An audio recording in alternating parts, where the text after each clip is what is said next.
everybody, Allison here. Let's dive into what a debit vertical spread is. So first, understanding what a vertical spread is. It's pretty simple. A vertical spread in regards to option trading is consisting of two strikes, one that is sold to open and one that is bought to open. Both strikes are within the same expiration.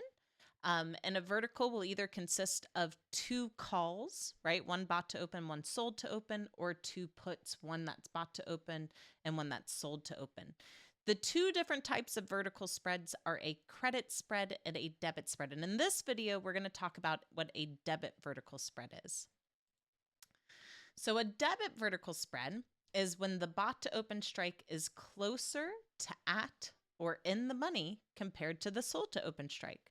When the two are netted together in the same order, it will create a net debit.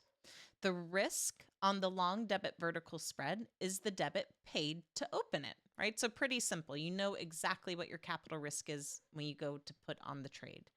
Your reward, or what people call your profit potential, is the difference between the spread width and the net debit. So let me show you what I mean here with a trade example on QCOM. For those of you who are following along with my $500 challenge, this is the trade that we just put on into the close to trade off of the QCOM charts.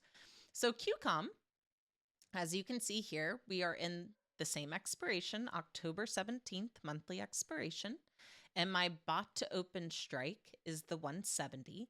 And that one is closer to at or in the money than my sold to open strike, which is the 175. So this is a 5-point width spread, 170 and 175, the difference, 5 points. So I actually paid on this $1.35, right? That was my entry for this trade. The reason I jumped into it is because on the daily chart, it's right at support, had a nice bullish divergent bar. And so I'm just looking for a bounce up into the top end of this range around 170, if not a continuation higher, maybe off of the squeeze firing. So that's why I decided to jump into this trade.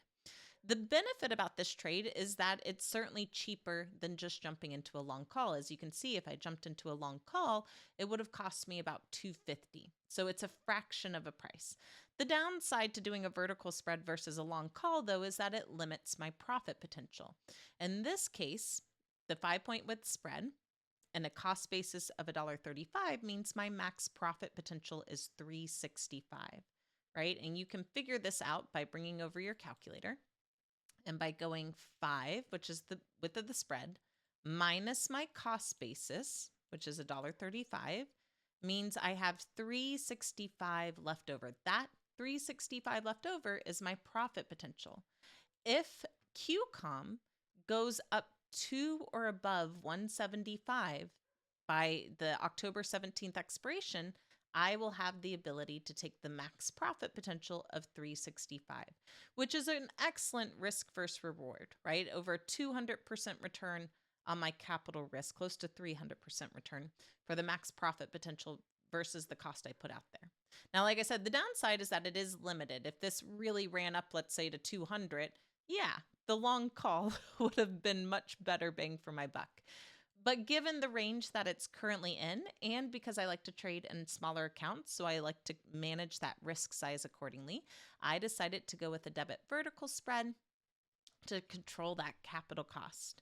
If you have any follow-up questions about how to put on a debit vertical spread, please don't hesitate to put it in the comments. Don't forget to like and subscribe, and I look forward to telling you more about vertical spreads next Wednesday on this educational video. As always, may the trade be with you, my fellow Jedis. Bye.